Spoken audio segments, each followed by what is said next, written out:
I'll see what goes with that. All right. This is going to be good. This is going to be good today. It's gonna be good, man. I have no doubt it's gonna be good. We haven't done 3, 2, 1. So for those of you We that have are not. getting on or whatever, today we're gonna the title of our podcast is why you suck at prayer. No, it's not. It's not. Wow. It's not what He we're gonna comes talk out of the about. gate. He comes out of the gate just hammering.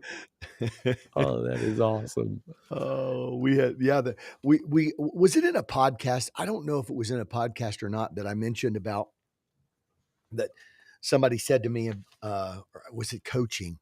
Might have been coaching. I'm just thinking, for some reason, I'm thinking you were there when I made this statement, but somebody asked me, said, I hate the fact, because every room in our, every possible place, every room in our facility is already taken up. So on Sundays, it used to be on Sunday night, you didn't have Sunday school, so you could have a prayer room. And somebody's like, Right. I hate the fact that we don't have a prayer room anymore.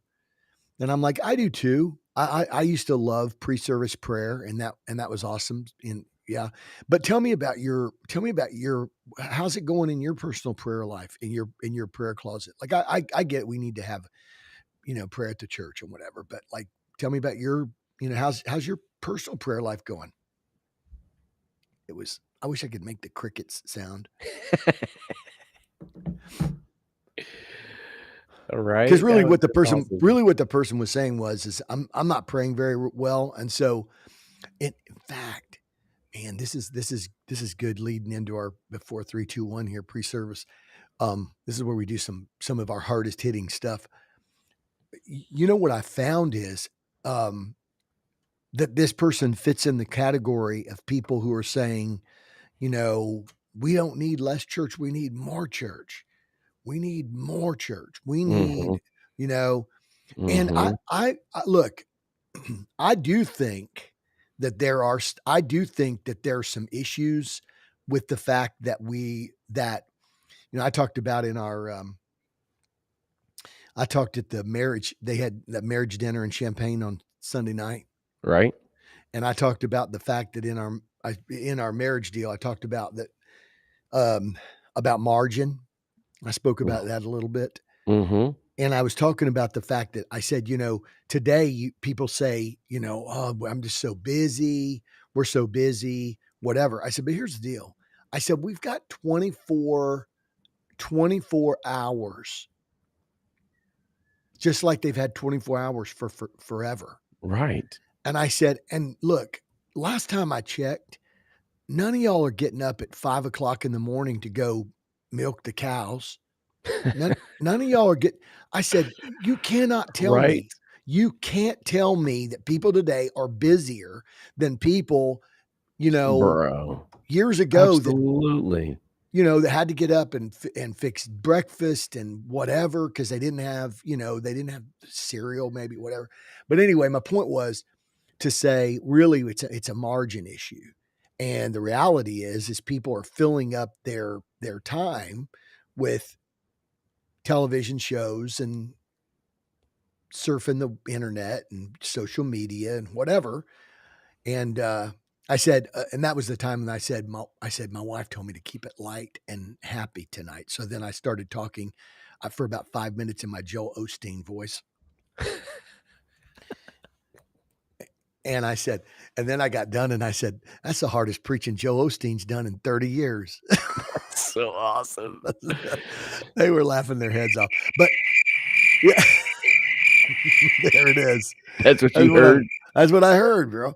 But the thing is, though, so I do agree, I do agree the fact that, you try to have a revival and you try to have a classic old Wednesday, Thursday, Friday, whatever revival. And pastors I talk to, like, man, I'm not going to be embarrassed. I'm not going to be embarrassed and have, 300 people on Sunday morning and have 50 people on Thursday night. Yeah, absolutely. And, same thing. Whatever. So I do agree. Like, I think we need revival. I think we need some stuff that comes into the middle of our life and is an abrupt what's the word, disruptor. Yeah. I think Yeah, revivals we used all to need be disruptors. I think revivals were disruptors. Okay, well, you're busy.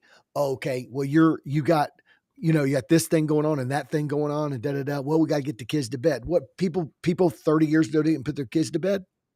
I don't get it. Like they didn't put their kids to bed. What's the deal? My Right? God, you done gone to preaching. We ain't even started yet. You done I gone to know, preaching. but no, but I'm saying, Disruptors. but that's the thing where I do think that we need in that sense. I don't think we need it just because of tradition. I think we need disruptors. And so the question then is, okay, well, how's the kingdom disrupting your life then? If it's Yes. Yeah. how's the Jesus principle disrupting your life? So if people are resistant to disruption, Then they're getting their stability from the earth. Ooh. All right. This is going to be a good one today. I feel it coming on. Can you say that in your Joel Osteen voice? Joe Osteen would say, the problem is you don't want disruption because no, I'm not gonna do it. Don't do it. I'm Don't not even even go try there. it. Don't even go there. I'm not gonna even try it. Oh man, we do have a weather report, Ken. Talk to me.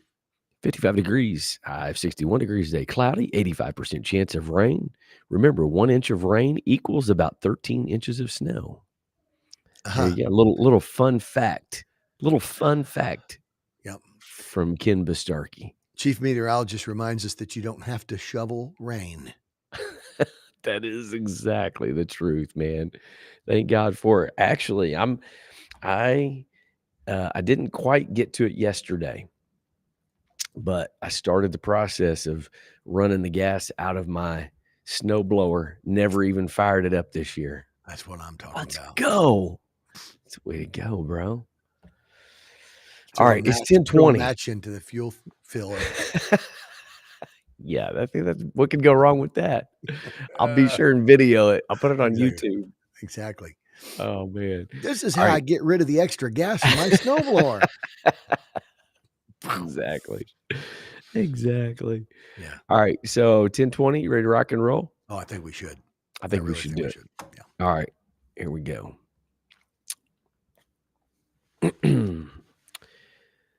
3. Sorry. The stretch has got me, bro. He's stretching it out.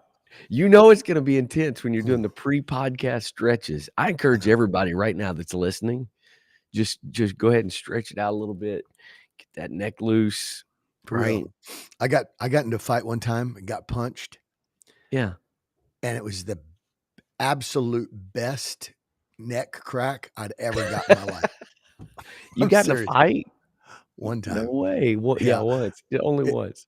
He hit me right here, right in the kind of the cheek and the jaw.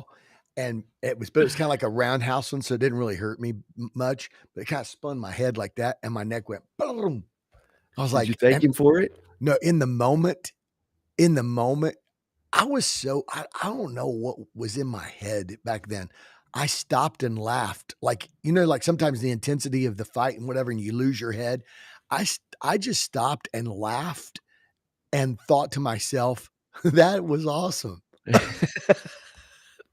I just got clocked in the side of my head, and I thought, you ought to be a chiropractor, bro, because you're going to need a doctor in a minute. Oh man, that is amazing. That is so amazing. All right. Let's do this. Okay. I'm going to do something real quick. Yeah. Ken Bastarkey said you saved a copay. I mean, for real. Back in those days, I haven't fought in my adult days. All right. So, yeah, I went over to YouTube because it has potential today. We'll just say that it has some potential today. I may have to limit and moderate the activity. So we'll just see what happens with that. So if you're watching on YouTube, we certainly welcome you if you're not a bot. If As you're long as not you're a not a bot, bot. if you're a bot, how would you like your neck cracked, sucker? I Oh, say that that's amazing. to all the AI bots out there. Watch this on YouTube. I'm gonna knock your head off, sucker. That's probably working the Oh, you yeah, know, absolutely. it's The sending the algorithm to all kind of algorithm's going crazy. Oh, man. All right, we better go. Mhm. Here we go. Yeah. 3, 2, 1. Hello, everybody, and welcome to the Mobilized Church Podcast. This is Chris Dillingham alongside my big brother, Ken Dillingham, Jr. the Third, on this spring day. Ken, it's golf day. It is a golf day, man. Are, It is a is golf day. So am I prophesying that? Is that what's gonna happen today? Is there gonna be a little golf in the future? You know, sometimes prophecy comes to a person in a way that motivates them to an action that they didn't know they were going to do yet.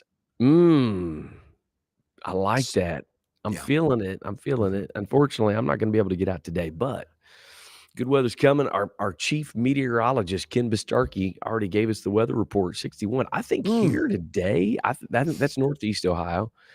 I think here today, Ken, it's gonna bump 70. What?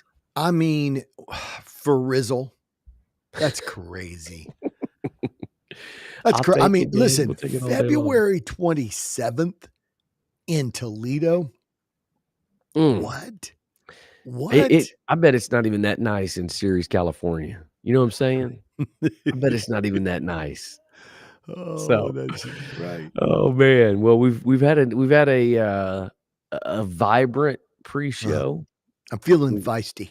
yes, that's I was trying to figure out how to how to word that. We may be on YouTube jail. I'm not sure yet We were for trying. threatening violence, We're trying. but We're threatening violence on the AI bots. it was only against the bots. That's the only violence we were threatening Yeah. was the bots. Yeah, no violence to humans. We're pacifist for Jesus.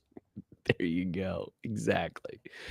Exactly. Well, we certainly are looking forward to a great podcast episode today. We got a great group joining us already. Man, we had a great guest show last week Whew. with Michael Enzi. I encourage people to go back, check that out. We've got a lot of great feedback. He's got a lot of really good information. That was some Yeah. good stuff last weekend. Yeah, he flowed with this. He flowed with the rhythm. I t- It's later tough. I later I it really it is tough.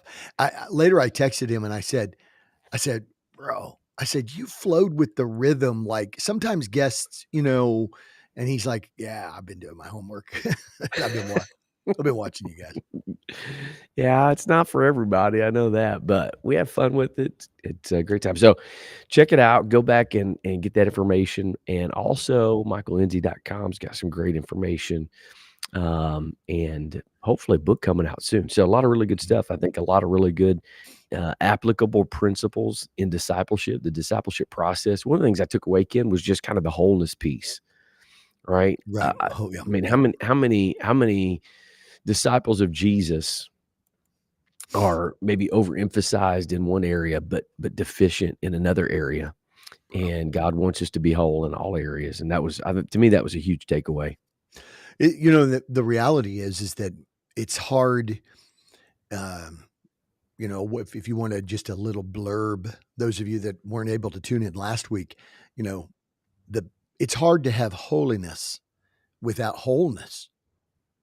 There are people Yeah. that, there are people that have, there are people that Yeah. that try to have holiness. Adam and Eve proved that in the garden.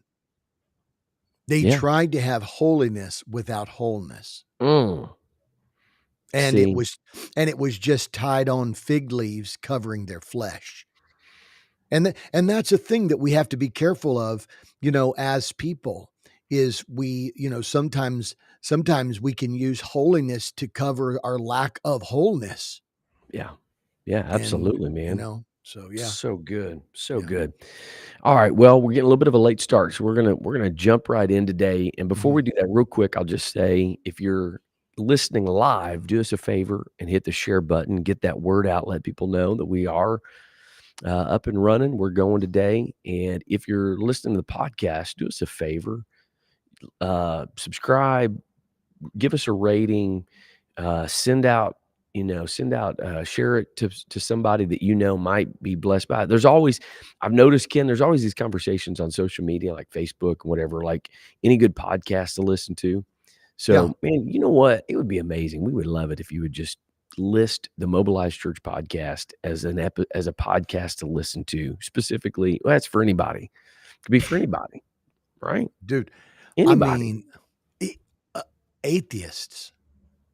This bro. would be a great show for atheists to listen to about Absolutely. yeah, I don't know why, but I mean, Hey, it would. why wouldn't it? I think Exactly. maybe we should have them on. Anyway. All right. So let's get rolling today, Ken. And, as we were talking about the topic today, what we want to talk about, one of the things we said was, so, so we want to start out, and I'm going to let you kind of lay the foundation today. What we're going to start out with is kind of some theory a little bit, I guess you could say, right? The concept behind what we're going to talk about today. And then what we want to do is we talked about this. We want to have a spiritual conversation. Mhm. And a lot of what we do on this podcast really is a spiritual conversation. We don't come in with a script.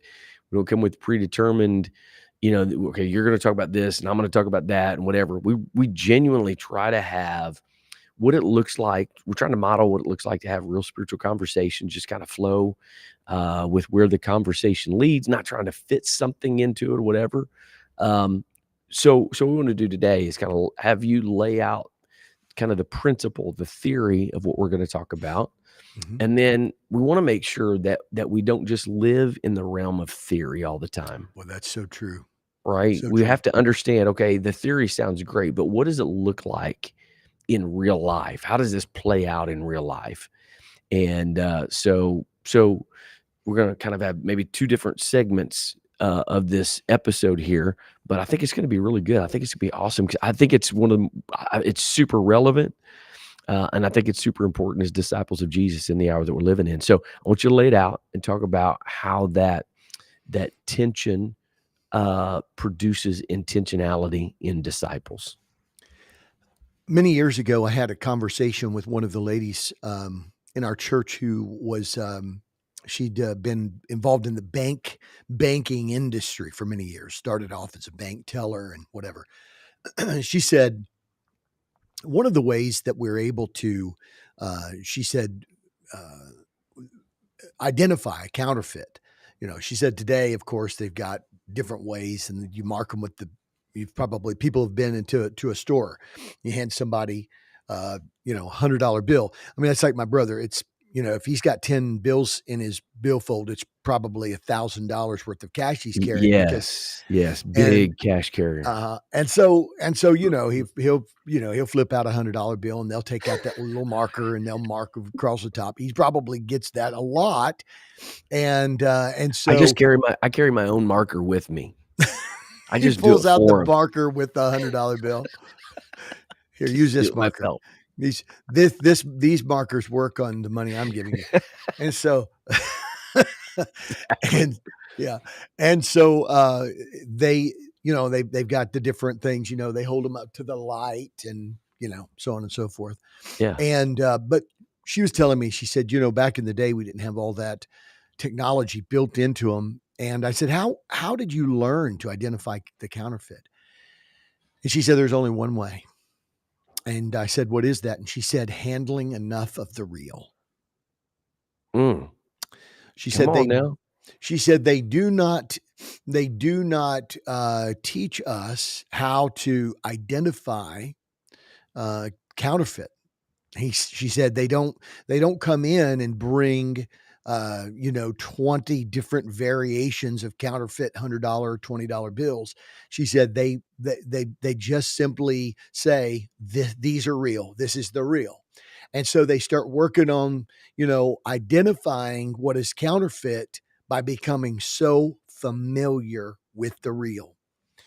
I believe that when Jesus came to the earth, there was something unique and distinct about him that at first people couldn't put their finger on. People said he doesn't teach like the scribes and Pharisees and the lawyers.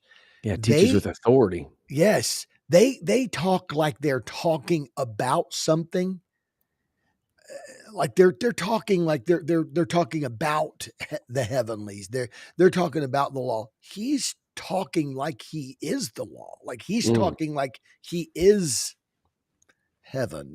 Like it's like his home. yeah. Uh, they're talking like it's their geography teachers talking about uh, some Eastern European country called Crustasia, and it's you I know always tried to go for that when we played Risk. That was always my first move was to go to for Crustacea. yeah, Crustacia. It's like they've got lots of lobsters and stuff there, and so oh man.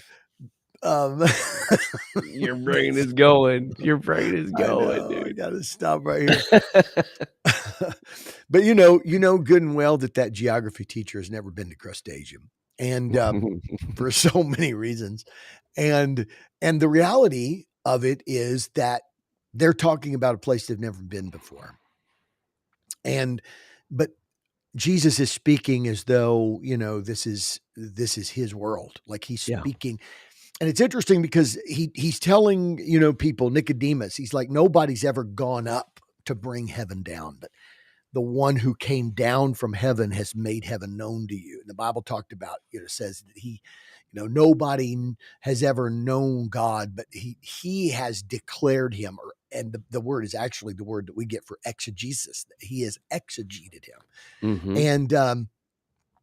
and it pulled out all the qualifications and characteristics and so on and so forth. So it stands to reason that when Jesus, when he's got his disciples following him, and they're learning from him, and they're learning in very, very practical ways. I think it's tremendously important for us today to understand that Jesus, we don't find anywhere in the scripture that Jesus invites them into a classroom, gives them a lecture, and says, okay, what do you think? Right. He doesn't ask them to think about it. Right. First thing he asks them to do is act on it.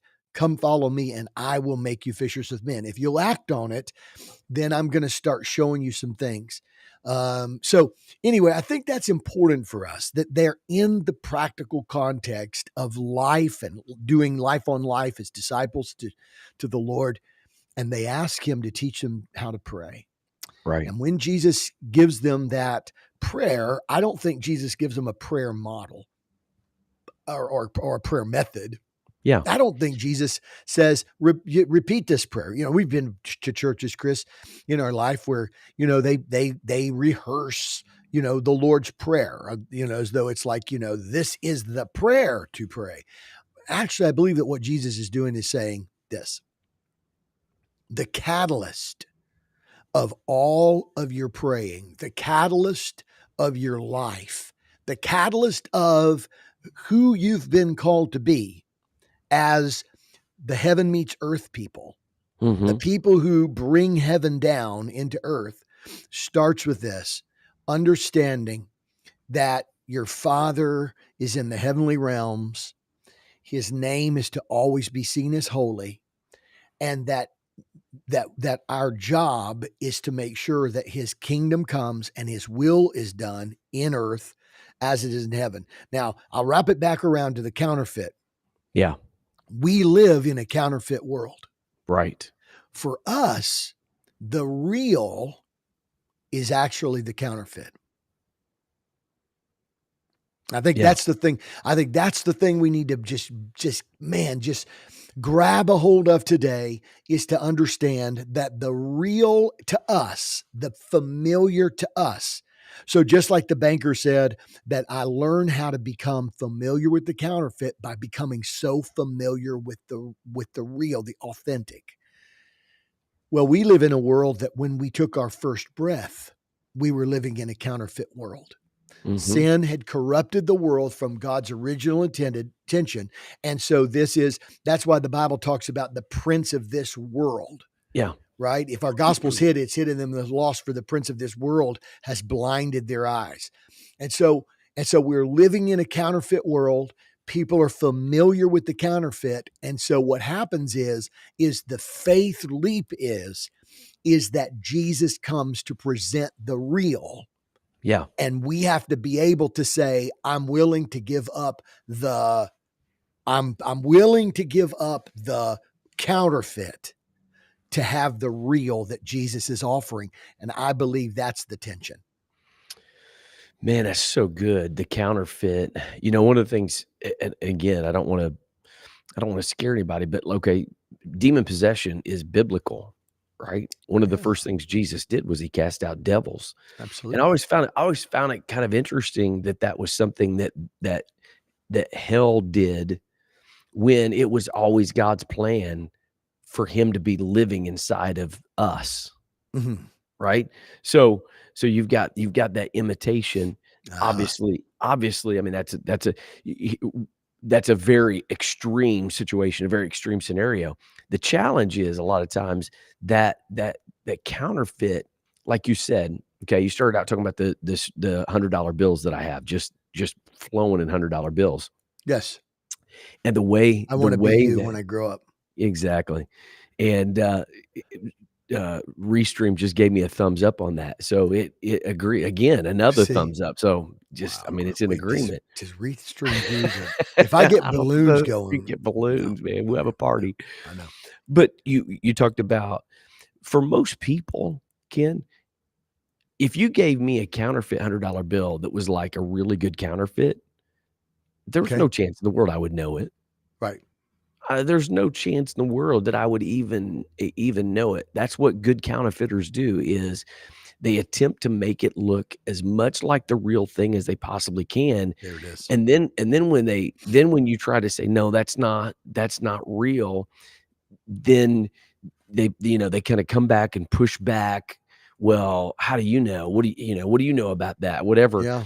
And Yeah. there has to be some things in us that has the ability to clearly identify what is the real, what is the counterfeit, because otherwise we can be easy. I mean, how many people today, okay, so counterfeiting obviously is again something that's pretty rare. Most people are not gonna get in contact with that, but something that we all probably get on a regular basis is we'll get emails that look like it's coming from the IRS, or Mhm. we'll get emails that look like Mhm. it's coming from a credit card company, from a place that you've done business, and it'll be like, "Hey, you owe this money," or, "We need your account information for this," and literally millions and millions and millions of dollars every year are taken from people because they don't have the ability to identify or recognize the counterfeit versus the real, Bro.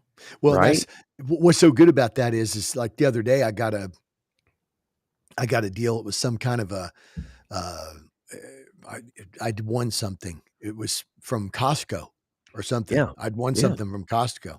nice. And yeah, so I look at I just pull up the sender email, Yeah, right? yeah. And it's like Mustafa at Nigeria.com or whatever. And I'm like, yeah, okay.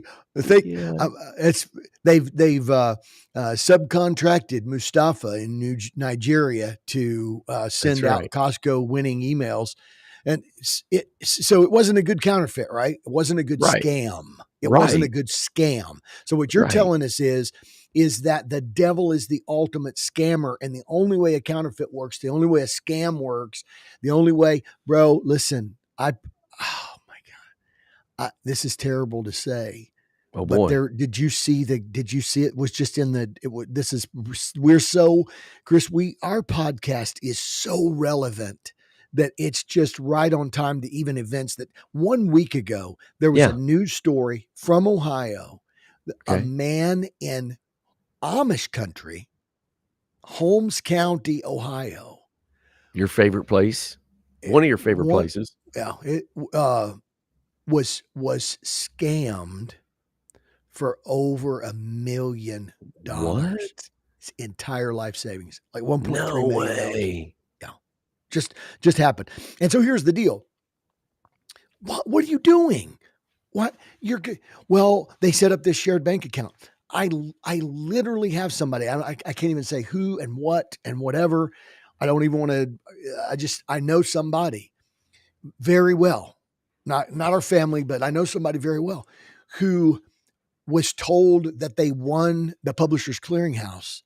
Ed And McMahon, let's go. right, bro. And and so they call, and so this person called me and said, "Hey, blah blah blah blah blah." And I said, "No, well, wait.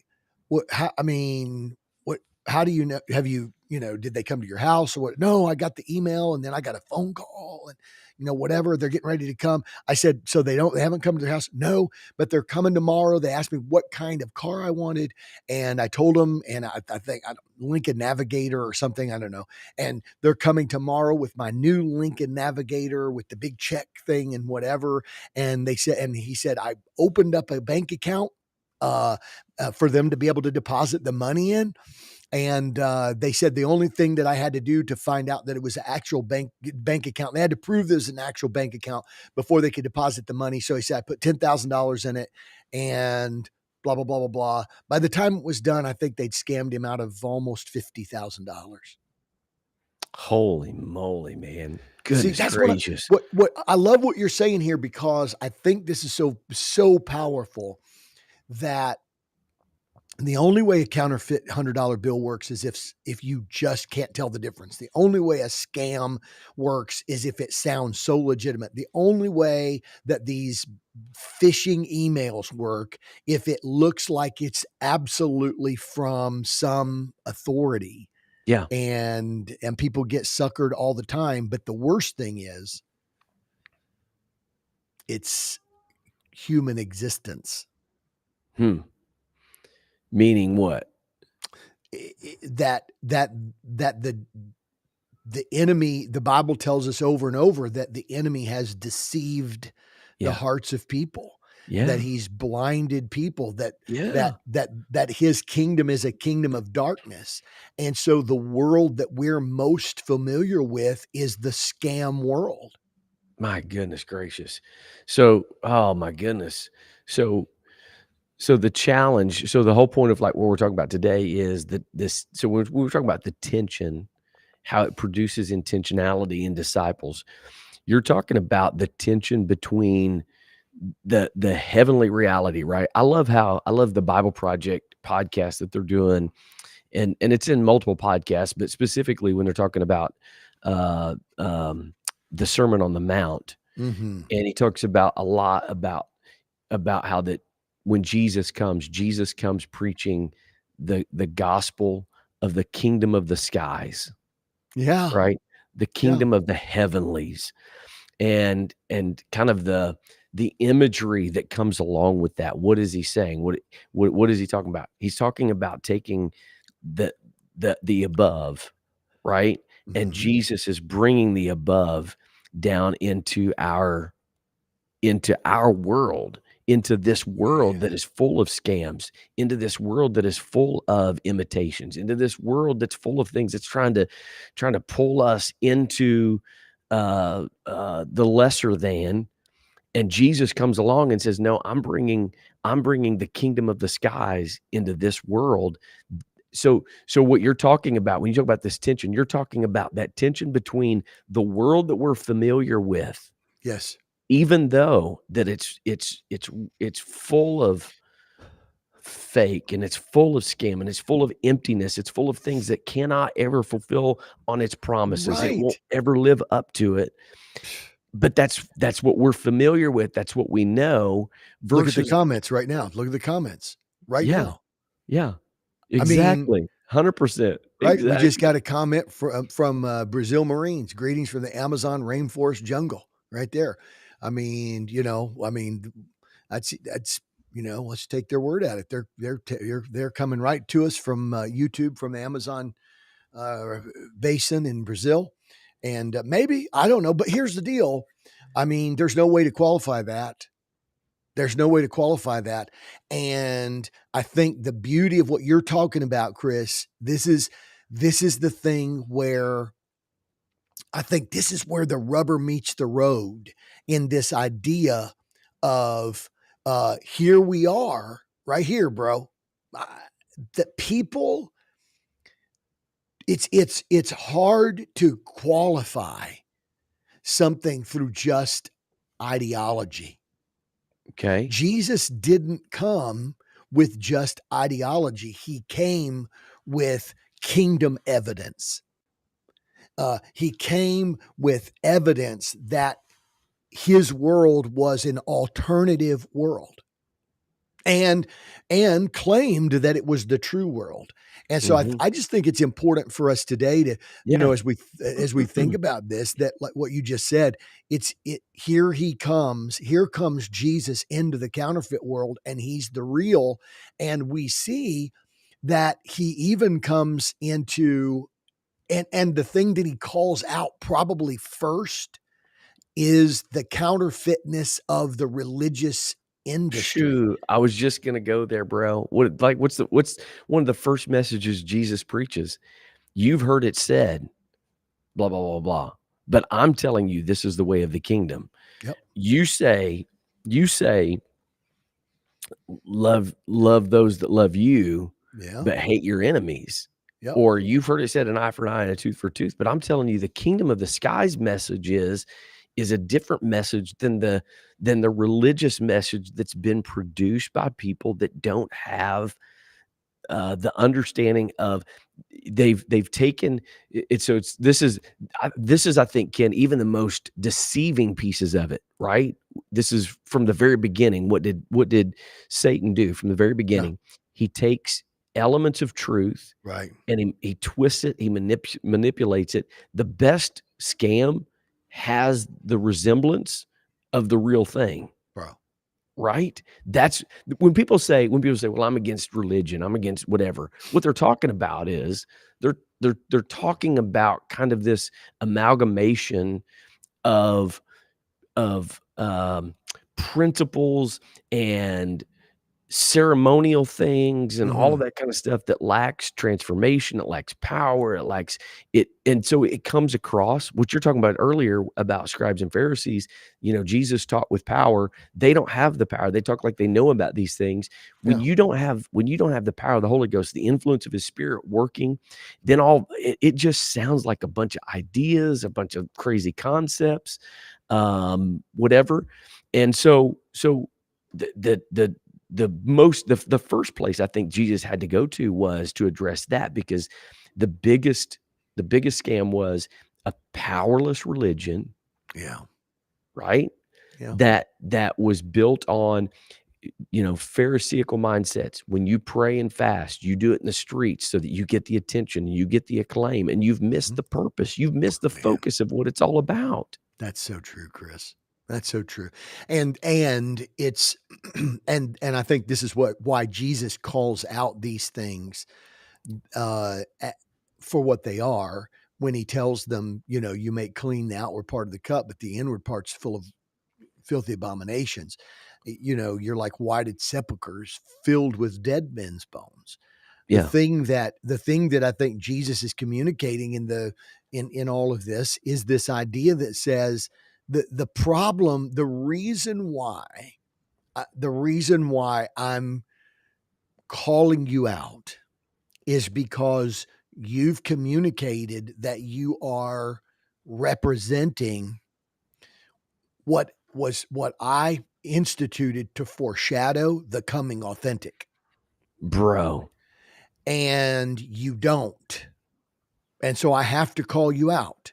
You know, you don't represent. You're not Right. represent, because the Bible said the law was a schoolmaster to lead to Christ. The law was to cause people to understand. The law was to cause people to understand who God authentically is in His holiness, causing us to understand the world in which we live. This is why all of the judgments and things that happen in the Old Testament, the kingdoms of Canaan fell because they were in such violation like just abject violation to the who God was and what God was. And so the law of God was something not to cause them to be perfect, but to reveal actually the counterfeitness of this world, how that it's not in alignment with the one who created us, the creator of the universe, right?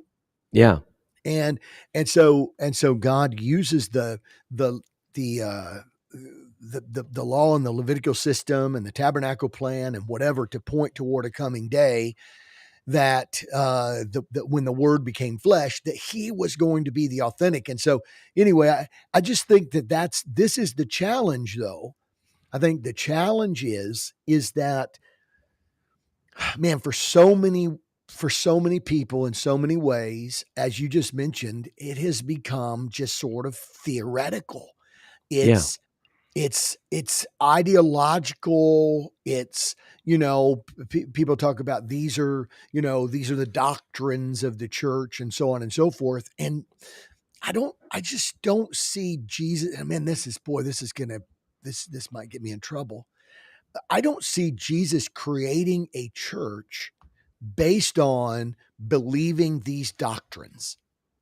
Right. I see Jesus creating a church where he said, I'm going to open up and reveal to you the heavenly reality. I'm going to bring heaven down to you, make it available to you. This is why the first message, Chris, this is why the first message of Jesus was the absolute first message of Jesus was repent, Yeah. for the kingdom of heaven is at hand. Right. It is now here. It's with you, and I'm going to make you. And then he says he says the kingdom of heaven is at hand. And then he later says the kingdom of heaven is with men. Yeah. And so Jesus then comes into the midst of this scam world and brings in the authentic eternal kingdom and makes evidences of that, and then asks people to basically start living upside down, where There it they're is. living out the reality of the Yes. authentic in a scam world. And Absolutely. which would make them, to some people who have never seen the authenticity of the eternal kingdom, look at the people who are the heaven meets earth people like they are crazy. Yeah. Absolutely, man. Real quick, I'm gonna tag into that real quick, but I want to go back to something. In the beginning, the serpent. The Bible says that the serpent was the most cunning. Yes. Right? He was the Mhm. most cunning of all the creatures. And so think about this, how diabolical, but how cunning it is to weave into the thing that God intended to help draw people to him. Yep. Satan comes in and dilutes that and pollutes it, makes kind of that the fake part of that Mhm. now. So the reason I'm bringing this up, Ken, is because we live in a world that religion gets lumped into everything. Anything that has Right. to do with God is religion. And you'll talk to people, and the first words out of their mouth, man, I don't do religion. I don't want anything to do with religion. It's because the enemy's so cunning. And what he's done is he's found a way to make uh to to counterfeit Yeah. and to pollute what God intended to be real, so that now people look and they see all these counterfeit things like, well, I don't want anything to do with religion. So when you start talking about the real stuff, now people are like, I'm out. I don't want anything. I don't want to talk about that. I don't want to do religion. It just causes problems, just causes trouble. And that is something that we have to deal with in our world, because he's been so cunning and so wise. So I want to tag into what you were just saying. That was from the Yeah. previous Which, conversation, by but the way, look here. While you were talking, this is what I'm writing right there. what's to say? The devil was subtle and cunning. Yeah, He was the deceiver, the liar from the beginning. right. Then Jesus says to the Pharisees, "You are of your father, the devil," because he was a Absolutely. liar from the beginning. What does he mean when he says he was a liar? Well, he's not just simply saying he's a liar in the sense that he told lies to Adam and Eve, but he's speaking about his deception Yeah. that created a counterfeit alternative. And Jesus is saying to the Pharisees, there was authenticity that I placed in the Levitical law and the tabernacle plan and whatever, but like him, you've turned it into a counterfeit. Absolutely. That's the whole thing against them. The whole argument against them is you've taken the thing that was intended to be real and you're living it on the outside. So it goes to your point, Ken, about just believing theory. You're acting it out on the outside, Yep. but it's not who you are. It's not being produced by who you are. And I've often said I feel like we live in a world that's a little bit kind of polar opposite to the world that Jesus lived in Right. that you had a group of religious people that it was all about what was on the outside, didn't and inside they were full of dead men's bones. Our world, people are like, well, it doesn't matter on the outward. It's just what matters in the heart. It matters what's inward. And the value system, so counterfeit, bro. It's a Yeah. counterfeit. It's a fake. The message of the kingdom of Jesus is this, is that you have to get the kingdom in you. And when you get the kingdom in you, then it's expressed in how you live your life. What did Jesus say? He closed the Sermon on the Mount by talking about three different choices, right? The narrow gate and the narrow way versus the broad gate and the broad way.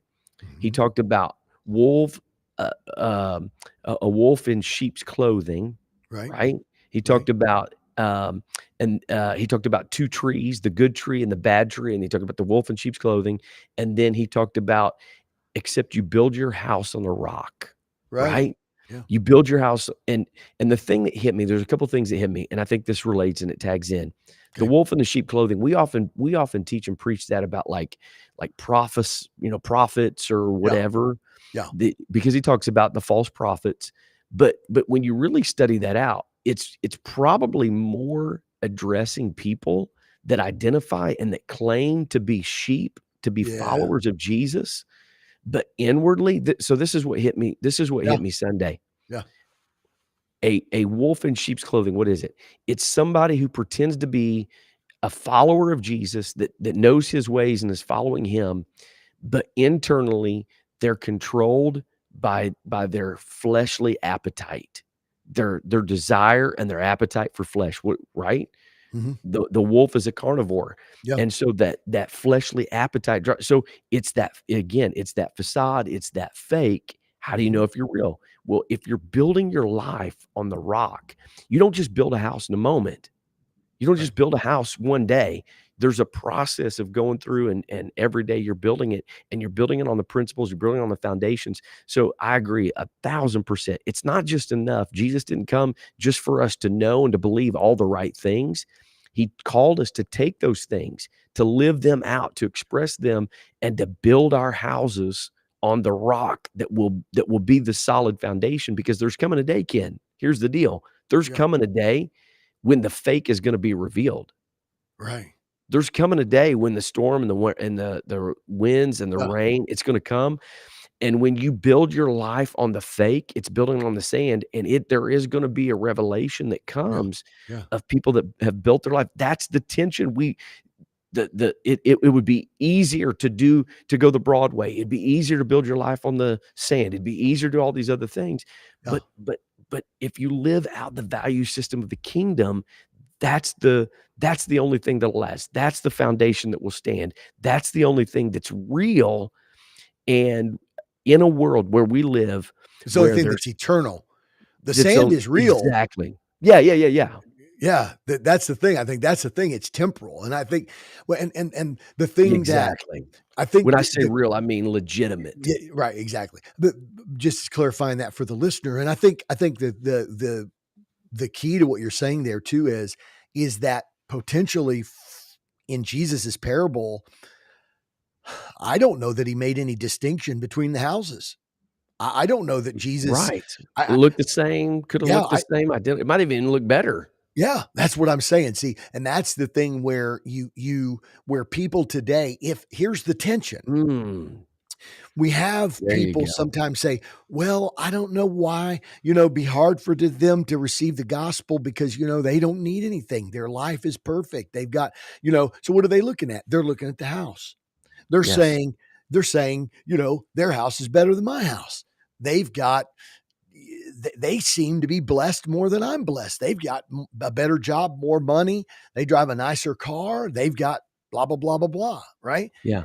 And I would almost venture to say, and I know Jesus doesn't make it, I just said Jesus doesn't make any distinction in the houses, but I would almost venture to say that Jesus would almost be at least implying that maybe the house on the sand, from some certain earthly standards, from the scam world standards, might look even better than the house that's being built on the rock. I don't, Sure. I mean, he doesn't Sure. make that distinction, so it's just all suppositional. But my point is that this is the tension: is that if all you know is what happens in the context of the counterfeit world that we're living Yeah. in, which is the familiar, the world we're Yeah. familiar with, if that's all you know, then the question then becomes, well, then why would they need Jesus? They've got all this. They don't have any trouble. They're not, life's not messed up. They don't have, whatever. And the reality is that this is where I think that we really need to be held in tension in our modern day, because I think for some, we actually even look in the scam world sometimes, the counterfeit world, and we go, well, man, they really need the Lord. Yeah. What do you mean they really need the Lord?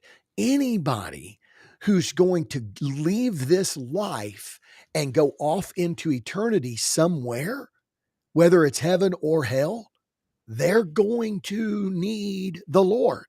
Yeah. We talk about people that have got problems and situations and whatever. Now, they may be personally aware of their need more. I get what we're saying, maybe in a certain context, but Chris, Sure. at the end of the day, the story that you're telling, the parable that you're quoting, the bottom line is this: there will be a day that will determine whether or not the house will stand. And it's not when life gets so tough.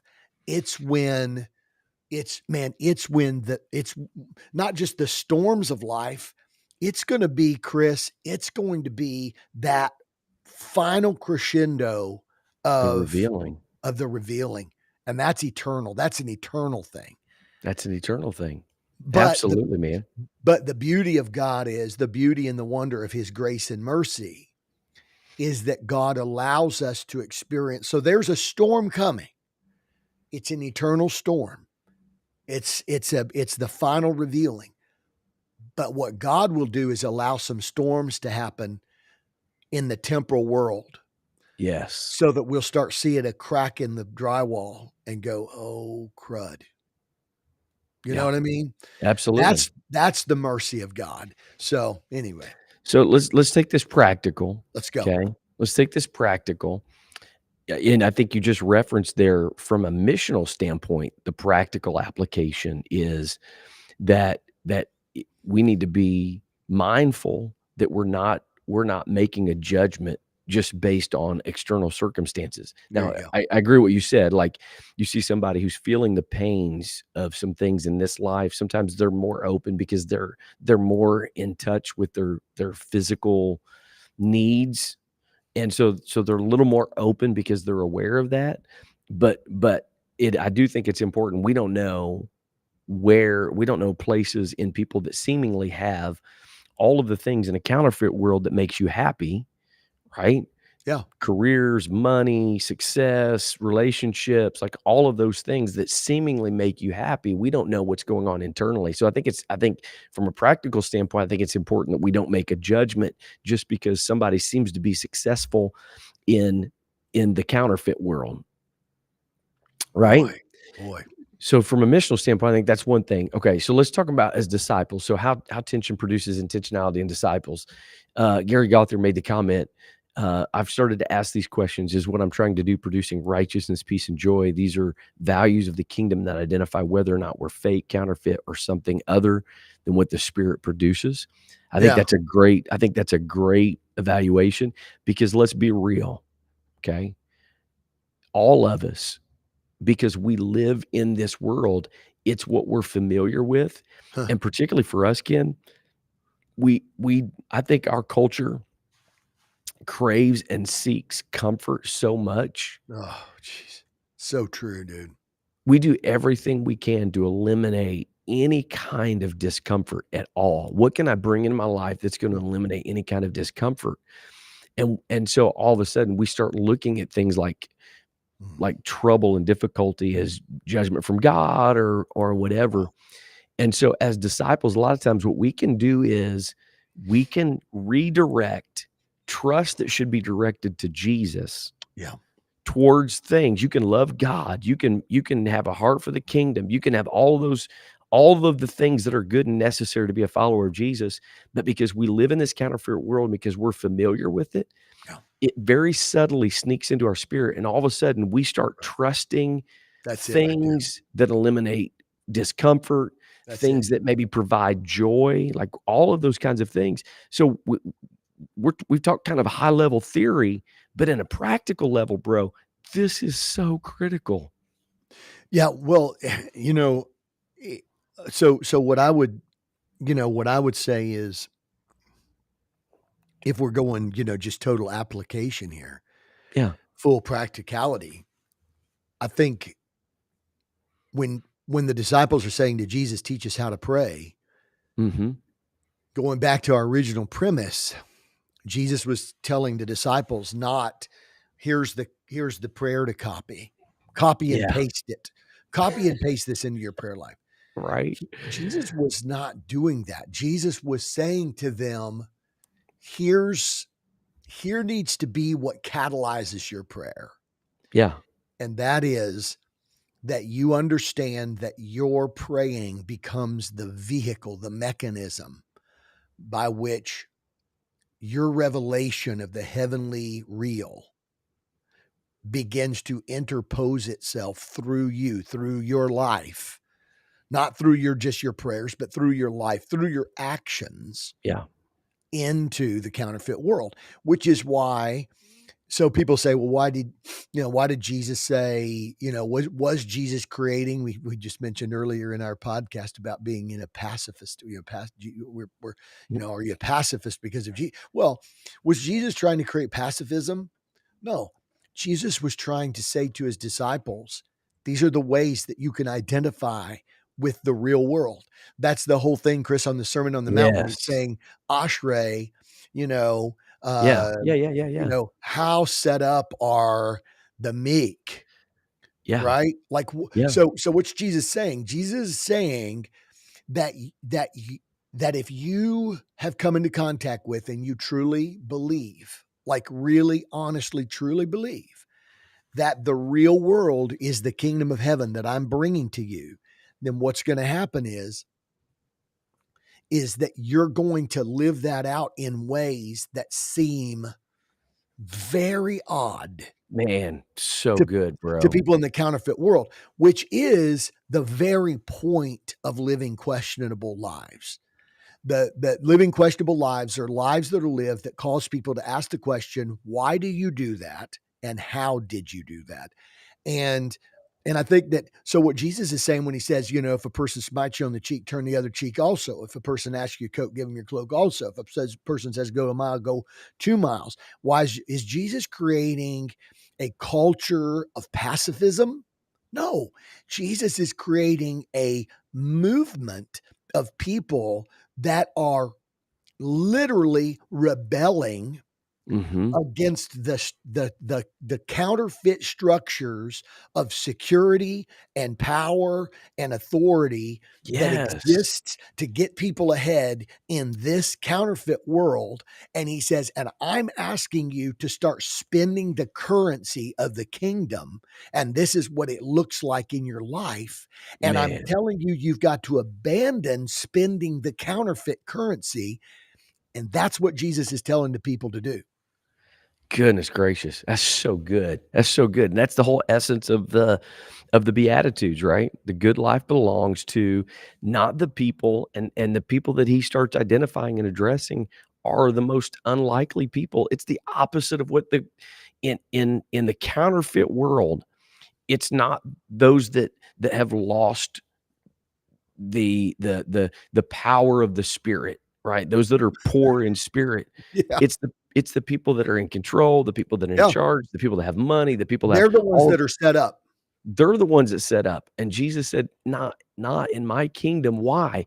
Because when you've lost strength, right? Poor in spirit, pneuma, poverty, you're poor in Mhm. spirit, you've lost strength, but I'm giving you the kingdom of heaven. You're set up, and Jesus is saying the counterfeit can't produce what the real came to produce. So don't try to fill the void that you're feeling in your life. Don't try to fill it Mhm. with the counterfeit things. Yep. Embrace it. Learn how to live that out. Learn how to express that and experience what is produced by the real thing, by the kingdom values. Mm. And the hard part is this, Ken. Okay. Mhm. Here's the hard part. I mentioned this on Sunday in our conversation, but like we all know, we should not eat a box of Twinkies. You know what I'm Correct. saying? Like we know that. Or man, Suzy Q's, what I wouldn't do for a Suzy Q right about now. Mhm. So we all Yeah. know that. Moon pie and RC cola. You just went done Southern on us, didn't you? So we know that, but bro, man, it appeases the craving and the hunger right away. But I read something the other day. It said one of the things that about like junk food, one of the reasons that you can eat so much of it is because your body was designed to absorb nutrients. When it Mhm. eats food, it's designed to absorb nutrients, and when you Yep. eat and you don't absorb nutrients, your body's thinking, "Well, you need to eat more because you're not Right. absorbing enough Right. nutrients," And right? and absorbs carbs faster than any other. Right, so Yep. you're filling yourself with the junk, Yep. and we know what it produces, we know where it ends, but it's so good in the moment. Yep. So practical speaking, right? Yeah. The appeal of the immediate versus in the kingdom, you know, you might have to spend centuries building an ark in the kingdom of God. Mhm. You might, right?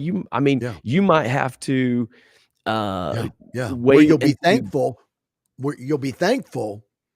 but you may not get any immediate satisfaction from it.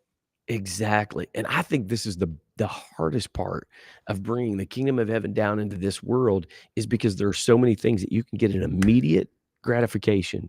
You can experience the blessing of it right now, but in the long term, it's gonna produce harm, it's gonna produce damage. In the kingdom of God, sometimes it doesn't come when you want it to, it doesn't come immediately, but if you'll live this out and you'll just stick with it, right? Jesus says to them, "Unless you eat my flesh and drink my blood, then you can't be a part of the kingdom."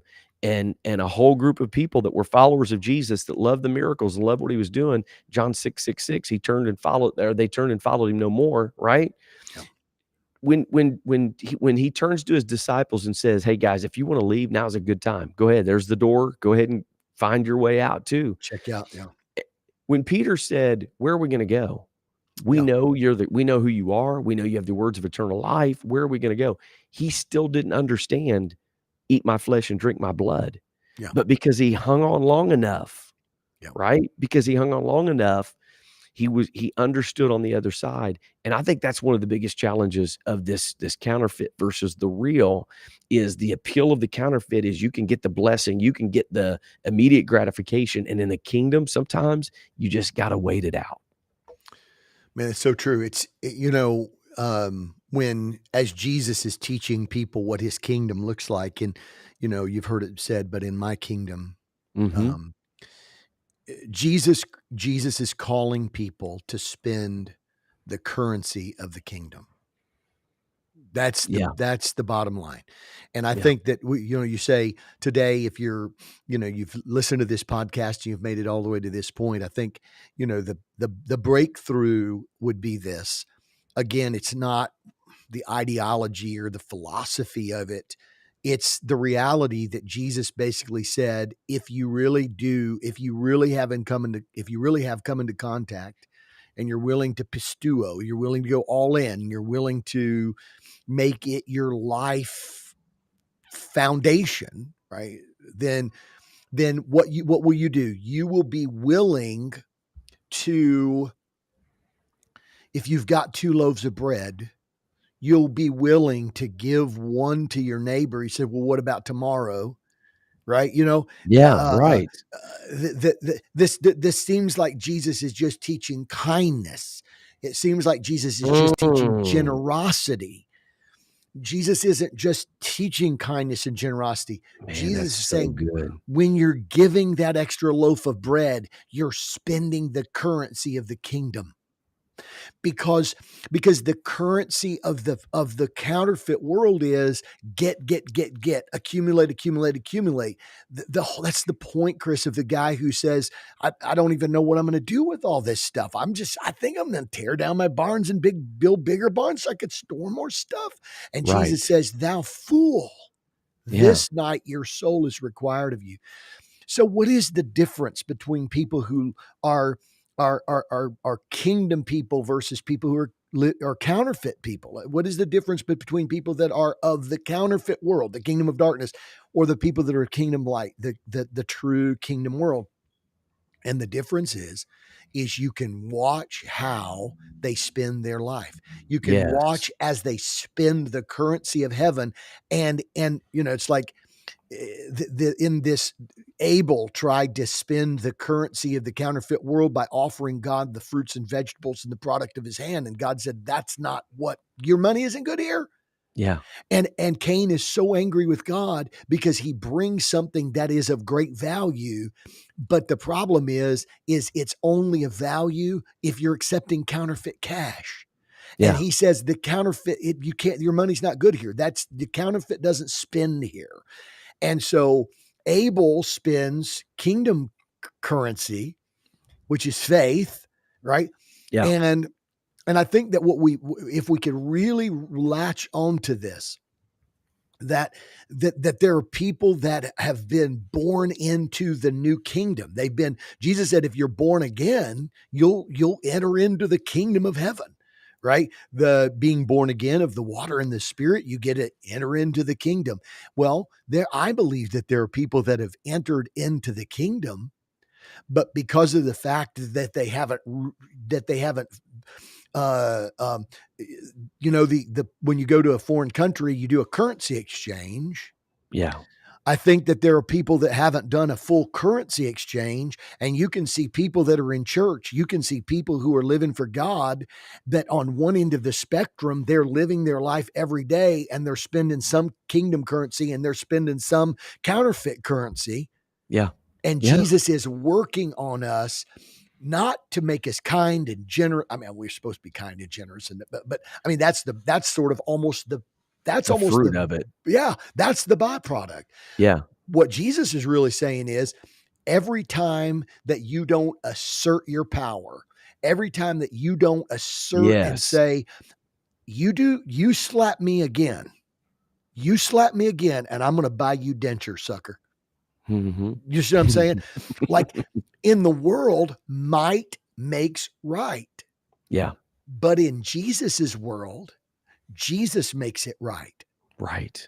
And so you can either assert your authority, assert your power, you can spend your counterfeit currency and try to get ahead and get noticed and get notoriety and get influence. You can spend, I pastor people that I'm trying to help them to Yeah. stop spending counterfeit currency and get their validation from people that are enamored by their counterfeit currency. So good, man. That's so good. So good. And that intentionality, the tension produces intentionality. I think it goes back a little bit to what Gary said earlier, Gary Gauthier, that it's being focused to really evaluate and look at our lives, Ken, and say, man, okay, I'm going to church, I'm paying my tithes, I believe the doctrine, I believe this, whatever. But are there places in me, if I'm being really honest, are there places in me that don't truly reflect the kingdom of the skies? It doesn't truly reflect the Jesus kingdom. That I'm trying to, I'm like you said, I'm spending some currency in kingdom currency and I'm trying to spend some counterfeit currency and I'm trying to blend both of those things, that ought to produce tension in us. There you go. And Chris, why let me ask you this real quick question. I know we're up against the clock, but let me ask you this real quick question. Why would it be, maybe I'll ask the audience, right? Let me ask the audience, why would it be that there are kingdom people that continue to spend counterfeit currency? Like, why would it be that there are people that have come into contact with, they've seen it, they've seen the real, they've experienced particularly, man, hey, people that have experienced the baptism of the Holy Spirit, who have supernaturally been empowered by God to speak with a language that they've never learned before, that they are that like they've lived out a miraculous experience in God, whatever. What would you say? What would, if by an audience, and Chris, maybe you can respond for the audience, but why would that be? Why would it be? I mean, speaking of tension, is it because heaven isn't real enough? Is it because there's so much in our world that speaks the counterfeit language? There's so much in our world. There's just about everywhere you go in this world, they'll take your counterfeit money. Is it Yeah. is it what what do Man, you think? I think it's a multifaceted thing. I think the eating analogy is a good place to start because because we know that we should eat less sugar. We know that we should eat healthier. Like, we know that if we do that, we're gonna feel better, we're gonna be more productive, we're gonna have more energy, we're gonna have all that. But bro, there's some good there's some good junk food, Yeah, right? And what yeah. happens is I think you start So creating you're an saying it appetite appeals, right? You have an appetite that stuff appeals to. that okay, so again, kind of the sensual piece, kind of the wolf thing, the wolf in sheep clothing, where if you constantly cultivate an appetite for fleshly things, Yeah, now all of a sudden you're gonna be drawn to that. And so, yeah, when you have a craving and when you're used to eating certain things, you're gonna go that direction. I think we need this tension. This is why this conversation is so important, is because yeah, we need this tension to be able to say, look, I know you're getting immediate gratification from the things that you're doing right now, yeah, and it's making your life more comfortable and all of yeah, those kinds of things.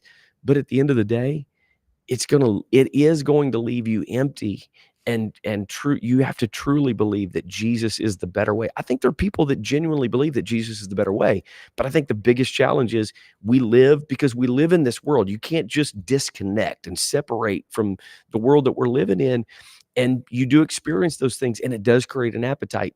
Even David said, "When I look at the prosperity of the wicked, I almost my foot almost slipped," right? yeah, Particularly materialism, yeah, comfort things, yeah, pleasure.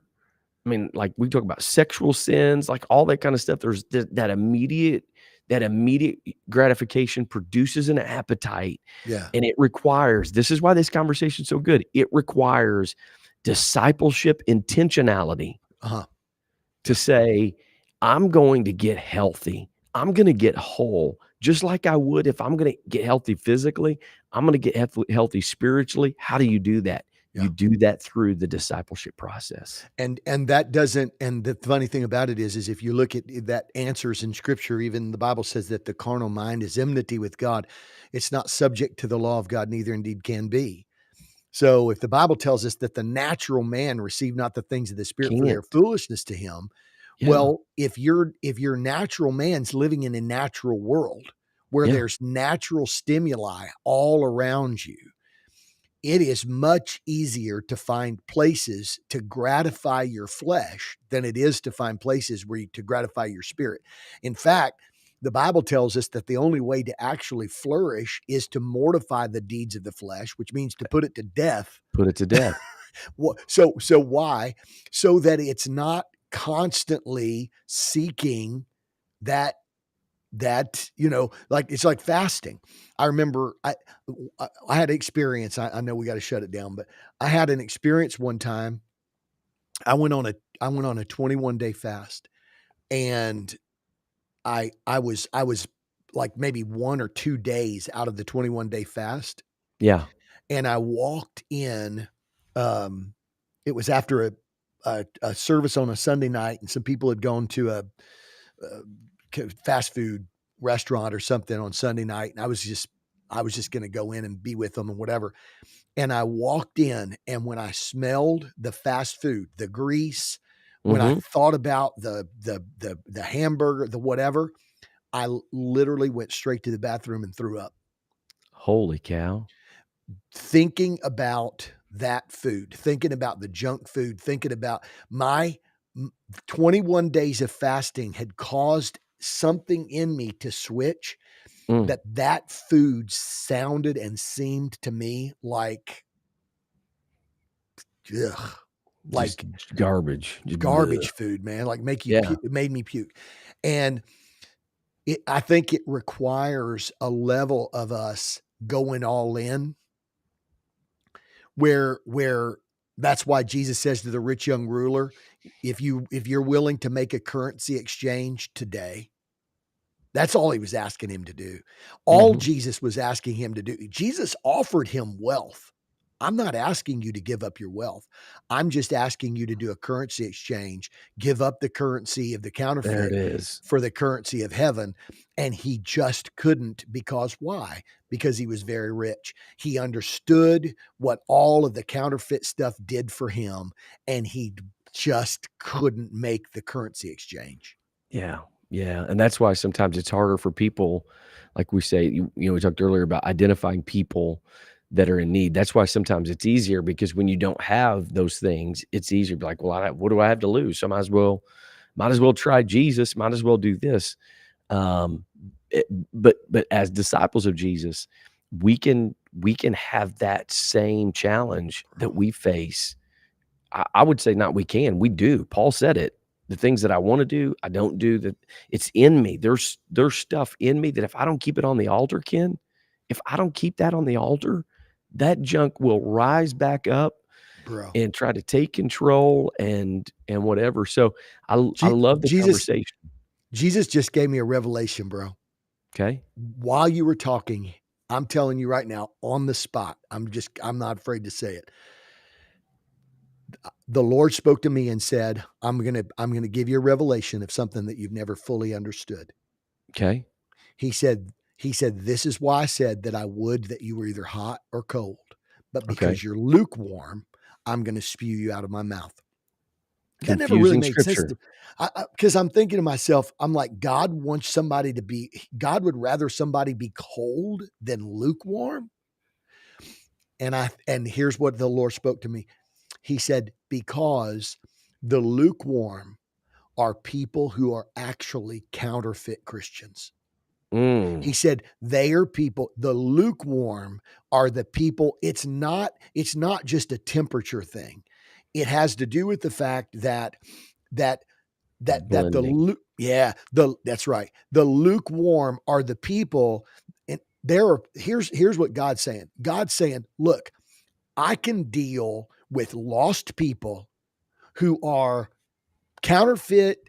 That watch this, watch.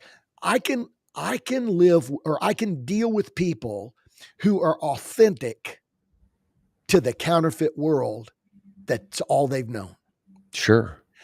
And I will bless the people who are authentic to the real kingdom that Yeah. they've going all in for. Yeah. But the people who are sitting on pews, who are putting on as though they are that their life, that if you take a deep investigation of their life, that you would get a glimpse of the real kingdom, the eternal authentic kingdom of God. Yeah. But you dig a little below the surface and you start seeing the counterfeit. Bro, that's why God says I'll spew the lukewarm out of my mouth. Because here's why. Because they look as though they represent the authentic kingdom, but they live as though they're still part of the counterfeit world. Man, it's so good. So good, bro. It is absolutely. It is the it is the wolf in sheep's clothing. That's right. right? It's the wolf in sheep's clothing. It's you look like a sheep. You should be living like a sheep because that's what you're presenting that you're looking like. But inside you're driven by your carnal appetites. And I agree 100%. That's right. And he ties that to he said there are going to be people stand before me that say we prophesied in your name, we cast out devils in your name, we healed in your name, and Right. Jesus is going to say depart from me, I never knew you. He ties all of that together, and it's exactly what you're saying, bro. That's so good, man. That's so That's good. and the thing that drives us and should drive us is people like Cassidy Lane, who just said, "You think you know what God is saying, right?" There, there. If those of you that are watching on YouTube, somebody put in there said, "You think you know what God is saying? You know, why do people ask preachers for words from God? Such a scam." I mean, here's the deal, though. But here's a person like Cassidy Lane tuning into a podcast like this. The problem is that they become so familiar with the counterfeit that the real to them feels like the fake. Those are the Mhm. people that we need to intercede for. Those are the people we need to pray for, that God would help them and open their eyes, because we all have a soul that will spend eternity somewhere. So good, man. So good. Well, I know we went a little bit long today, but trying to flesh this out Mm, and flesh out this concept, man, so good, Ken. Appreciate all of the comments. Appreciate everybody sticking with us through a little bit, even, even YouTube, even on YouTube. yeah, that's. I mean, we're learning that that's the kind of the world of. It's all it is what it is. When you do something live, it's gonna be like that, Yeah, so yeah. Hey, but it's all Barnum good, and we Bailey, appreciate man, that. Barnum and Bailey. There's For people who come real, to watch the show one way or the other. for real, for real. Well, thanks everybody for being a part of the conversation today. Again, check us out, thedillinghamgroup.org. You can check us out all the social media sites. We would love to connect with you if you're a pastor looking for information. Check out at our website. We've got a place where you can request information. We would definitely love to connect with you.